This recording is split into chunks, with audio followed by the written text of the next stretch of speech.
And welcome to the Everyday Board Game Podcast with your host, Daniel. And Daniel. Daniel, welcome. It's been a while. Yep. That is totally not true. Yeah, and I'm glad you actually went with it for once, because every single time you're like, it's been a while. No, it hasn't, Danny. No, that's usually good morning. Yeah, no, that's true. That's true. And now we're in the middle of apparently a thunderstorm. Yeah, it just showed up all of a sudden. Yeah, it was supposed to be completely clear skies all throughout the day. And super hot. And super hot. But apparently we're having that. And that's because we live in Las Cruces, New Mexico. Mm-hmm. And this is not the slightest bit surprising to us, because every year on the 4th of July, either on the day or on either side of it, it starts raining randomly. That has been a long-standing tradition. Yeah. Yeah, as long as I've lived here, it's always rained on like the 4th of July or one day separate from it. It's very weird not to. So, yeah, you might hear it hitting the window, just FYI. Yeah, which reminds us that there's a window back here. Reminds you. You keep forgetting it's I've never seen the window.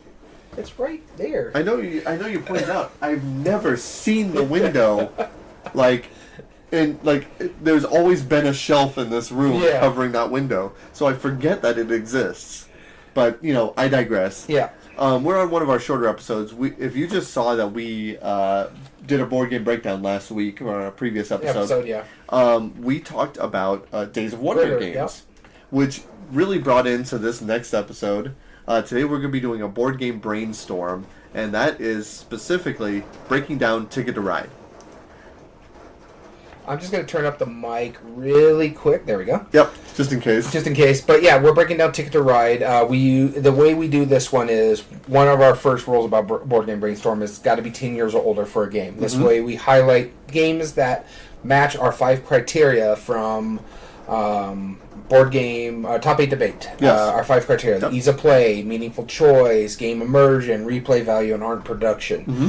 So both of us come up with 5 different games. We may have crossover, we don't know, that we say gives us the feel of Ticket to Ride. Yep, absolutely. So we're going to be breaking down Ticket to Ride, going over that, and talking a little bit about it. So if you like Ticket to Ride, based on all of our 5 main criteria that we debate with, which we feel is a pretty thorough breakdown of it, hopefully you'll find something that you'll like based on our recommendations. This is kind of like a go-to travel guide of like, I love Ticket to Ride. What can I get from that same experience? Yeah. And this is going to be on that choice. Yeah, I'm ready to get going into this podcast. That sounds good to us. But first, before we get into it, let's talk about, what have you been doing lately outside of gaming, Daniel? So the thing I want to talk about, so I've mentioned about my love for baseball. I've mentioned about my love for video games. Mm-hmm. Well, there's one thing that it goes low-key just as well as board gaming. I'm not connected really to anything, and that is reading. I've cooled off a little bit lately of reading, but I do read a lot. Some of my favorites are that's one of the big things. I don't mean to interrupt you, but that's one of the big things I've noticed amongst our gaming group. I read the least out of all of us. All 4 of us, yeah. So Stephen King, Brandon Sanderson, those are some of my favorite authors. I've been reading I forget what the series is called, but it's like a space series by Brandon Sanderson where Earths are basically prisoners on a planet, like a nature preserve type thing, because they're a big threat to the I think it's called the Cytonic series. I can't remember exactly what it is. Okay. But I've also read the Stormlight Archives, the Mistborn. This is all Brandon Sanderson. I've read a plethora of Stephen King books. I mean, especially around Halloween time, I read a lot of Stephen King stuff because I like that spooky feel of it. Right.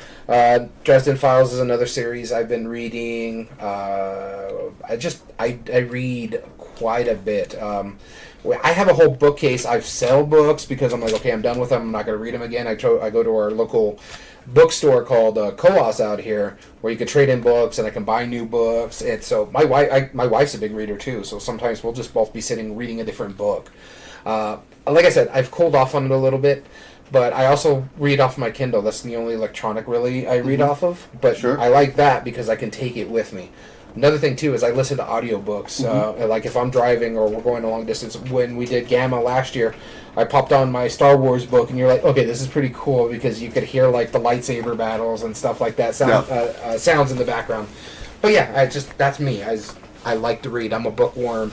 Not as much as I used to be. I used to read a lot when I was younger. I'm just a little bit more easygoing when it comes to reading. I'm a mood reader. I have to be wanting to read something. Okay. That makes sense. And you? Awesome. I have been full-time summer mode right now. And what I mean by that, so those of you who don't know, I'm a teacher by day. And we are filming this on the 3rd of July in 2023. And that is summer mode. And they just recently passed a new rule with our district for our schools, is that we're going shorter and shorter summers. We're trying to go more year-round. Yeah. Which, gives me advantages on, winter breaks. You get more time throughout the year. We get more time throughout the year, more random days off, which I do like to enjoy. But my favorite thing, the first thing I do every summer or every long break, and my favorite thing to do by far, turning off my alarm. Like, that sounds so specific, but I wake up pretty early to get to work, and I'm normally one of the first ones to get there. I'm definitely a night owl.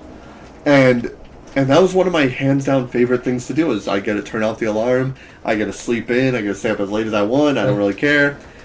And that has unfortunately not been the case for me, because I've had a smaller summer, sure. Yeah. But my son just started high school. Oh, that's right. And he's in an advanced high school where he's early college prep. Yeah. And he's had to do summer school. So literally after we finished our 2-week trip, we went, I had less than a week to enjoy no alarms, and now I have to drive him to school every morning. Yep. And so that kind of hurts a little bit. So that's one of my things where it's like, oh, I'm going to bed still reasonably. I don't like that idea. No way. And I normally plan big projects and stuff over the summer. I haven't been able to do that too much, but other than that, I've already traveled out of town 2 times. Yeah. One was a massive trip, and one was just already you and me took a trip over there. Yeah. And I kind of wanted to lead into that because over summer is when I support my local stores the most. I'm buying games at our local shop. I'm visiting other local shops. Now is my excuse to go to as many as I can.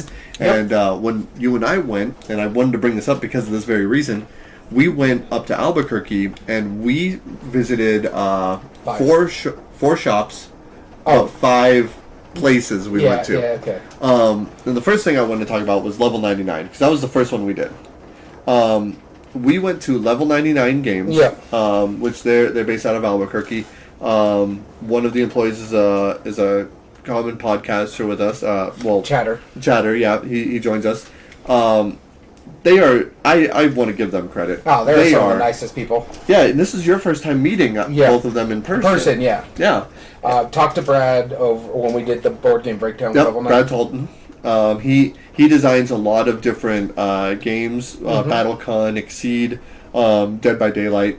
I love his ideas of game design. He takes a complex idea and simplifies it. Speaking of, we got to take a look at Dead by Daylight. Dead by Daylight.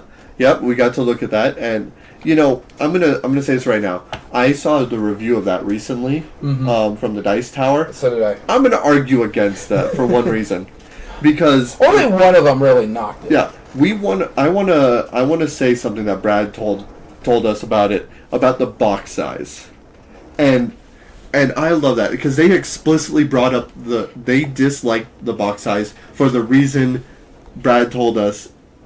Or not the reason that Brad told us, but they brought that up, and his counterpoint is something that's worth bringing up, and I really want to bring that up because they said, "Oh, this game, why is it a long game? Why is it an irregular size? It doesn't even fit in a Calyx shelf."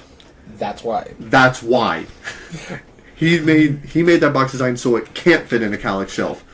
Not any of you guys who are so set on that idea of that square cubic box is this game does not deserve to go in your shelf. This goes on top of the shelf. And a big part of it, too, is the reason why they also did that long one, because they were talking about it, is that easy setup. You just pull what you need out, and then boom, boom, boom. Yeah, and they did bring that up. They're like, wow, we got into the game really fast. Yeah. That was not an oversight.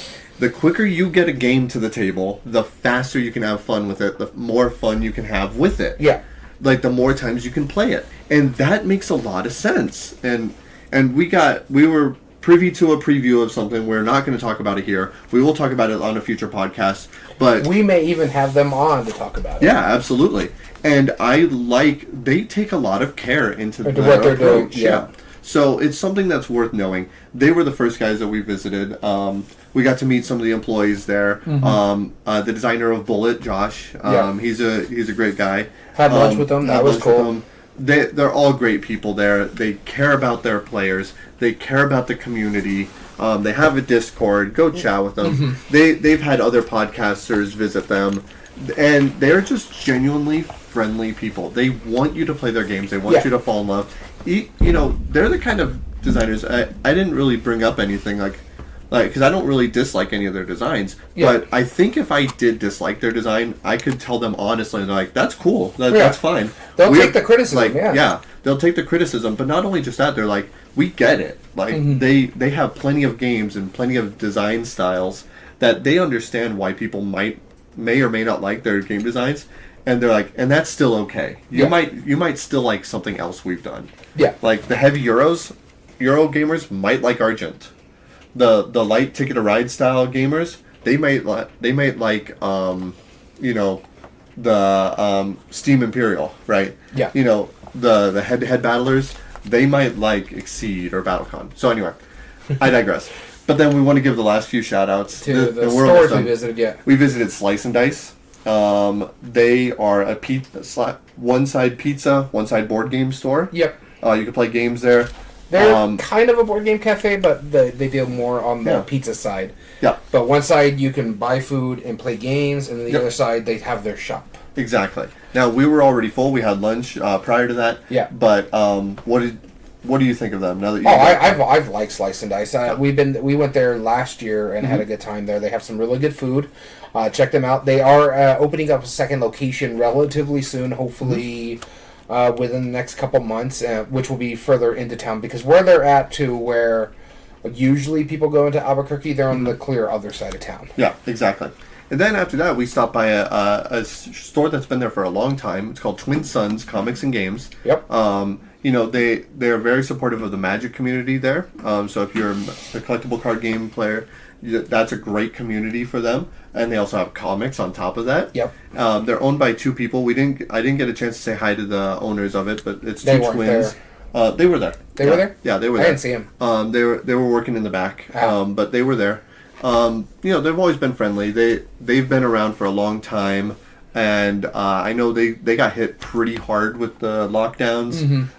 Their business was struggling for a bit there. So if you're in Albuquerque, go show your support. They're a good community. Small little shop, very comfortable. I bought a game at Slice and Dice. I bought a game there. I actually found a game that I've been looking for in the wild that you don't see, and that's the Bloody End. So I was so happy to find a copy. Right, exactly. So if you need a copy, go get it there. There's one more that we saw. That's right. And then we went and we met up with a friend of mine who's a designer there. I will ask him. Plays in here. ABQ plays on our chats. He has designed a few games that are on the Game Crafter. He goes exclusively through that. Yeah. Fun guy. I really like him. It was your first time meeting him. Yeah. I've known him for years and stuff, and he's very supportive of the gaming community. He's putting on the Proto Spiel, the first one ever in Albuquerque, so I hope that's a success. I know I'm going to be there, so that'll be cool. And then we checked out Etten Games, which is the first time you've ever seen that. Yep. We drove by it a couple times, but yeah. This time you bought something there. I didn't. You got Disney Animated. Disney Animated, yep. And then after that, we ended up driving and finally having enough time for dinner. We ended up going to Empire Board Game Cafe, which is off Central Street. And that's the main street we were talking about that everybody goes to. Oh man, some really good food there. Yeah, their food it has no right being as good. Yeah, and we played Living Forest. Living Forest, yeah. The first, that was the only game we played that night. That whole day, that was the only game we played. Of gaming. Yeah. No, we bought a lot. I bought Stranger Things Upside Down. Played that recently. Oh, yeah. Oh, wow. Yep. Okay, so we'll have to talk about that. I'm very curious. Because I've already played both the games that I bought too. But yeah, overall, travels is a big thing for summer for me. Relaxing is a big thing. Working on random projects. As you'll see soon, that we have a new logo. I've worked on that over the summer. And a few other things. So that's been my time. I've been full summertime. Oh yeah, and custom colored. You can see reflections. Ooh, fancy. Anyway, I'm digressing. Yeah, we're trying to bring out our brand more. So full summertime mode. Nice. So let's move on to our category here. Board Game Brainstorm. We take one game, we break it down to 5 games, and tell you why based off our 5 criteria from the top 8 debate. That's right. So we're going to start on ease of play. That's kind of our go-to. Yep. So Ticket to Ride is notoriously a very easy game to play. Yep. So we wanted to capture that essence in ours. Daniel, you'll be starting us off. All right. So my first game here, and the one I picked for the ease of play category, is by far one of the easiest games on my list, and people consider a Ticket to Ride style game. And it's 2 games, but I'm picking one specifically. But both games play exactly the same.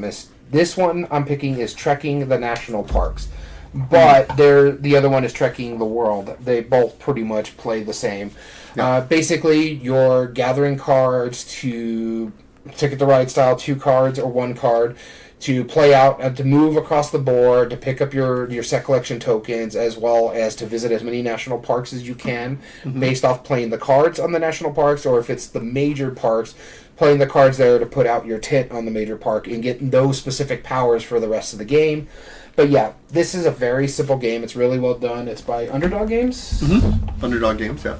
I do really enjoy it. It doesn't get played a lot in my house, so I'm getting rid of my copy just because you have Ticket to Ride. I have Ticket to Ride. It's too feel. simple for my other game group about it. So that's right. But it's really good. It's really well done. The art is fantastic in this one. Again, it's another U.S. map. If you're a big person about national parks, like my podcast partner here is, you would dig this game. And so that's why it gets my recommendation as easy play. It's just as simple as Ticket to Ride. And you're still traveling around the world. Awesome. Good pick. Actually, that's actually a really good one. Mine, whenever I teach Ticket to Ride at the shop, I always explain the fact that there are literally 3 things you do on your turn. One of 3 things. And there's only really 3 rules. You're either getting more cards, laying down tracks, tickets for the tracks. Laying down the train cards for the train, yep. Or you're getting more tickets to get from city to city. Now, those are contract fulfillment in most games. So I was like, what game has really only 3 things you do with contract fulfillment? Century Spice Road. That was on my short list. It's slightly more than that. Don't get me wrong. It's not as simple, but it's not far from it. You are literally either playing a card to convert some kind of cubes to cubes. You are either spending those cubes to fulfill a contract for points, or you are getting another card to add to your collection of different ways to convert the cards.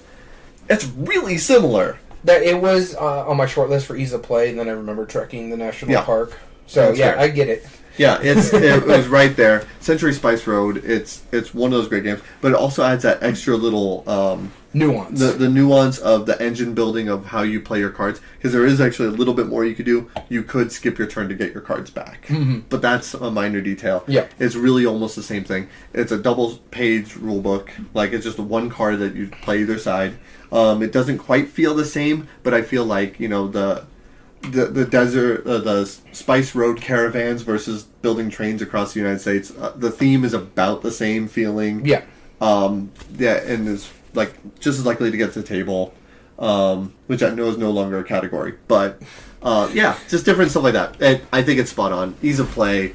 I had to go to Century Spice Road. All right, moving over to replay value. Replay value. To you. That's right. So I wanted a game on this one. Replay value is all about how many times is this game going to hit the table in all of its different aspects. And I thought one of the big things about Ticket to Ride is that they've had multiple versions of the base game. They've had multiple expansions to the base game. They've had different caveats to the game. They have had a Ticket to Ride card game. Yeah. They've had a Ticket to Ride I don't think they made a dice game, but I think they were working on something like that. They've had dice components added into the base game. But I was like, it's a common game that, based on that replay value, you have all these different versions. And Ticket to Ride has miniature versions. They have the city collection. So I was like, what game has the mini versions and expansions and different iterations? And even on top of that, I didn't think about this at the time, but they've also had a legacy version. I had to go Pandemic. Yeah. Pandemic is spot on. I was tempted to do that. The only thing is, we did a Pandemic breakdown, so Sure. I was like... But you have a map of actual geography. Yeah. You're maneuvering around it. You're trying to complete the overall objective. That's a co-op. Your pick is closer than what mine is. So. Right. I just feel like, and you have miniature versions. If you want to play a quick 15-minute version of it, there's a country version of Pandemic. You know, as far as replay value goes, I think this is just neck and neck. Neck and neck. It's so close. I don't disagree with the you on that distilled one. versions of it. Yeah. So Pandemic was my pick. I thought about it too. I just we did a board. This is actually our last board game brainstorm. So I was like, okay, I'm going to move on. But again, this is my like cheatiest pick, and I'm going to have to argue for this one. But my pick for replay value is Role Player. Okay. Along the lines that you were saying with like the Ticket to Ride, where is that you have multiple versions of it, and Sure. they do kind of a legacy. Role Player has a campaign style game that you can plug in your characters from this one to that one. The replay value basically is there's 2 expansions for it, plus all the different character promo packs that you can get for it. You're also...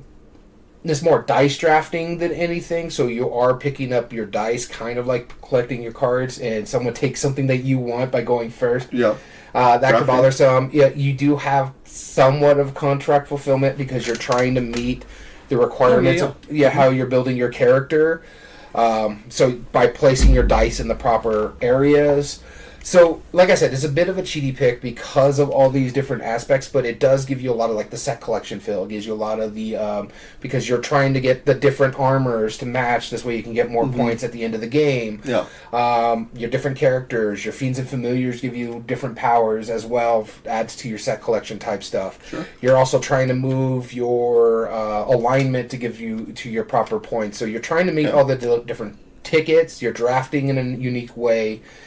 My other pick was kind of Azul in the I'm like, Sure. Yeah. I kind of wanted to pick something that gives a little bit of a different feel, but still kind of gives a lot of the requirements we need for Ticket to Ride. So I went with Role Player. And again, the big part of it too is that the plug and play aspect into a campaign style game as well. Sure. Okay. Like I said, it's my cheaty pick. I mean, that wouldn't have been my first thought. It wasn't my first thought. That was actually one of the hardest ones for me to pick. Yeah, that's fair. All right, meaningful let's go choice. into meaningful choice. Which one has the same meaningful choices as Ticket to Ride? That'll be me. My meaningful choice I pulled off of that was the hard one for me actually because I was like, actually, this was the easiest one for me. Yeah, I was Because thinking the game I picked you haven't played yet, so. Oh, that's fair. That's fair. I was thinking that this is a really distilled, simple game, but I was like, this is almost like a card game. Like, because it's kind of like Gin Rummy, right? Yeah. And I thought about putting Gin Rummy, but I was like, nah, I don't really want to.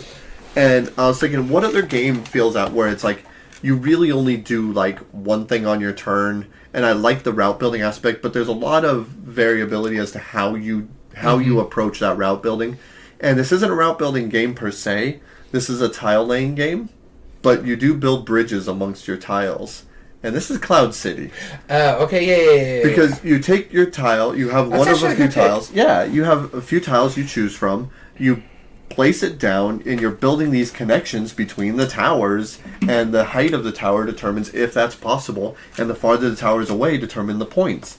That's very similar to that idea, and it has that distilled choice. Like, you only have literally a handful of choices, a small amount. You're like, I could do this, this, or this. Which one am I going to do? And I feel like that's a very similar approach to it. It's less feeling of Gin Rummy as it was, because Gin Rummy is really more set collection. Yeah. And where this is more like, okay, how can I spatially put it the right way? But I feel like it's still pretty similar. That's Cloud City by Phil Walker Harding and Blue Orange Games. Yep. Alright, so this one was one of the easier ones for me because I went along the route building, the networking, and resource management kind of aspect of it. This one is one that you haven't played. It is a game that is on your top 100 that you do want to get played. Okay. This is a Martin Wallace game. Brass Birmingham. Okay. I mean, I haven't played it. I know nothing about it. So I'm basically, curious. You're basically trying to build up your train yard at first, or then it's your boats. You're trying to connect to other parts of the map to get resources to build up your board. Okay. I remember a lot of the aspects of this game, and a lot I don't remember. Yeah. But what I like about it, and the reason why it clicked in my mind, is because when I showed it to the wife, she's like, "This is a more complicated Ticket to Ride." Okay, but fair enough. it gives you a lot of a meaningful choice distilled down to a certain amount of actions that you can do. Okay. Because you could take out a loan and grab some money and use that money to buy what you need, but then you need to make sure you have your route connecting this way you can gather the resources and produce from that area. Okay. And so you got to make sure you have your beer to pay for your workers because they don't trust the water. Yeah. That kind of stuff. So it's got a lot of moving parts, but it kind of is distilled down to a very complicated Ticket to Ride. Okay. Interesting. All right. Well, that's fair enough for me. Yeah. So I'm like, yeah, this one, that gives you the meaningful choice because you can't make dumb decisions in this game. No, you really can't. Cool.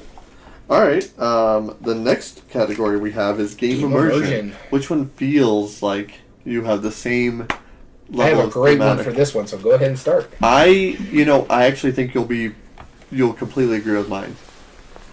You might agree with mine more than you do with yours. Oh, no. Okay. No. So, in Ticket to Ride, right? Uh-huh. You are spreading your control over multiple regions of an actual geographic map, first off. Mm-hmm. You are doing simple but very specific card play to spread your influence. This is set in early American time. 1910 is when Ticket to Ride was set. Mm-hmm. I wanted something about the same idea. Okay. And you do have route building, but gaining controls of certain regions is very specific to this. This is about the German postal system. I was thinking about this one, Yes. but I kind of like what mine was for game immersion. That's fair. This is Turn-in Taxis. This won the Spiel 2 years after Ticket to Ride. Right, yeah. And it's, a very similar concept. In fact, I actually thought when I first bought Turn-in Taxis that it was a Ticket to Ride clone at first because I didn't know much about it. But it's very much not. No, it has its own uniqueness to it. The uniqueness is the route you are building is the path of cards that you are playing. You play to either side of the route you're playing, and you must be able to play to build a route, and then when you score it, that's when you gain control of those regions. Mm-hmm. The players who control the regions better will get more points, and then gaining majorities from the regions. I think that is incredibly immersive. Like, I don't think Ticket to Ride is the most thematic game. No. But it is definitely thematic on the fact that you're just straight up, you have this vast area. You could put train tracks wherever you want, but if you can do it efficiently, you get the benefit from doing so, and that you get the same feeling. And you have those, like, moments where you're like, man, you just, like, took the card I wanted. You drafted what I needed. You have that stand-up moment of, like, you took my route. No, if only I did that. And you have a little bit of press your luck on top of it. Yeah. I like it. It's very fun. All right, so for my game immersion, You're challenging me now. it doesn't really do a lot of what Ticket to Ride does, but it does, in a sense. You are building something, but you're not building routes. Okay. You're taking moves to gather resources to actually build a cathedral. This is Red Cathedral. You have to be smart how you build Red Cathedral, because if someone builds above you, you get a penalty, or Sure. someone blocking your route. Okay. You're gathering your resources to commit to building your cathedral, just like you're gathering your cards to commit to building your routes. The only difference really is, like, what is that, a Moncala mechanism, or just the way the dice plays? Rondell. Rondell. Yeah. So you're doing the Rondell aspect of it rather than the Rumby aspect of it. Okay. But you are gathering your resources. You're trying to be efficiently build. This way somebody doesn't make you get shamed by the czar. I really thought this was a good pick just because it gives you a lot of the same interesting aspects of Ticket to Ride. Okay. But it's much more immersive because you're like, instead of being like, dude, don't you put that train there. It's more like, oh God, I gotta get. Oh no, he's already got the gold on that thing. Oh no. Oh he's no. gonna build it so fast. We're all gonna get penalized. And when it comes down to it, most points at the end of the game, you get your points by how you're building the cathedral rather than your routes to wherever the ticket's supposed to go. That's fair. I thought, like, when I saw Red Cathedral, I'm like, I was looking at my games, I'm like, oh, Red Cathedral, it gives me that kind of feel, because I got to be smart how I play and efficiently as I play, like in Ticket to Ride. That's fair. Okay. You know what? I appreciate your enthusiasm on that, because you really do believe that, and that's fine. And I don't disagree with you. But I was like, as soon as you said Rick Cathedral, I was like, no, this is a sham. What are you talking about? You kind of sold me on it. All right, fair enough. It's way more complicated, but that's not what that category is about. It's category is how you feel when playing it. Okay. Yeah. Okay. You have to play efficiently like you have to do in Ticket to Ride. And I need to get my piece because I'm under your character's build. So I'm like, no, I don't need the shame. That's true. I mean, next one is art and production. This one is actually pretty That was me. Yeah. All right, art and production. This is my cop-out. We just filmed an episode about Days of Wonder games. And I was like, at the time, no other company produced games like Days of Wonder. And I think they still kind of don't. They still have that same feel. They when people describe like the boxes, they say a Ticket to Ride size box, which is a 12 by 12 inch box, you know, and like I think 3 inches thick or something like that. You're gonna find my pick funny. Yeah, mine is another Days of Wonder game. Of course, of course. Yeah, same production value. Yeah, exactly. I was like, it needs to have a lot of. I swear to God, similar if it's Yamatai, I'm gonna smack you. It's not Yamatai. It's 5 tribes. Okay. Wait, was that the one I put? Yeah, 5 tribes. 5 tribes because you have the map. You have all of the great components to it. You have a simple idea, but you have a lot of good options, good quality cards, great art, and then the meeples are comparable with the trains because you just have so many of them that you're moving around the map. And they had an abundance of those pieces. Meeples are a little more generic than the trains and Ticket to Ride, but not by much. I had to put a Days of Wonder game, and that was the one that matched it, I felt, the most, as far as art and production goes. Great art, very distinctive art on top of that. You know what the game is by looking at it. If you see that board anywhere, you're going to know what it is. An abundance of good quality pieces, good manipulative pieces, the trains and the meeples. Yeah, it's spot on. And it's in the same size box. Okay. Mine is anywhere near that. Again, for me, when I do like the art and production aspect of it, same quality or higher is my thing. And I would consider this quality slightly higher just because of the price point of this game. Okay. It is a route building game. It is a networking game, and it's by Funko. Any guesses? Pan Am? Yes. It honestly, it hits a lot of the Ticket to Ride stuff that we're building routes, except for we're trying to build out routes as efficiently as possible. Yeah. For Pan Am to buy us out. The person with the most points after Pan Am takes over is the win. Okay. But you got the plane components. The planes are great. Yeah. You have the really good card quality. Cards, a decent board. Easy to read. Yeah. So it hits all our criterias in the art production. And it plays. It's probably one of the more similar ones, other than trekking the national parks to Ticket to Ride, than some of the other aspects. Yeah, the only difference really is because you got the events that come up every now and then. But yeah, Pan Am, I think, is spectacular when it comes to its price point. It's a $35 game with those kind of components. Ticket to Ride's what, $60? It's 50. 50. Okay, $15 difference.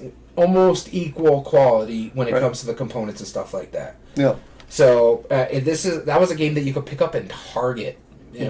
So I think that was a really good pick for that one because it hits all the criteria, like the route building, like aspects of Ticket to Ride, and then the component quality. I have one big argument against yours. Okay. It's not in a Ticket to Ride size box. It is not, but I don't care about the box size aspect of it. Again, art production or better. I don't care about box size. No, I don't. But it's not in a Ticket to Ride size box. That's what I'm saying. All right. Anyway, this is a silly episode. I do like these episodes. They're nice and short, nice and succinct. But again, this should be a good resource for you. If you ever want a game that if you've been playing Ticket to Ride and you're like, you know what, I'm ready for the next step. Hopefully, this will give you some ideas for future episodes. Hopefully, this will give you ideas for the next great game in your collection. All of the games that we've recommended are games that him and I both really love, and there's a reason for that. So with that being said, if you ever want to join us on a live episode, like any of our friends who join us, we're filming a little early, so none of our regulars joined us today. Yeah. But you can join us at twitch.tv/everydayboardgames. Go to that channel, subscribe to us, and you can get notified when we film. As well as all video re-uploads are found on YouTube at Everyday Board Games 2020. And if you like what we do, there are 3 things you can do to help us grow on that platform. Subscribe if you're not, like the video, and comment down below and tell us your thoughts on the subject. As well as all audio versions can be found on most podcast platforms under Everyday Board Games Podcast. This includes Spotify, Google, Amazon Music, and Podbean. And if you ever want to join us or email us directly, whether to contact and just say hello, give us ideas for future episodes, or possibly enter in a future contest, you can email us at everydayboardgames2020@gmail.com.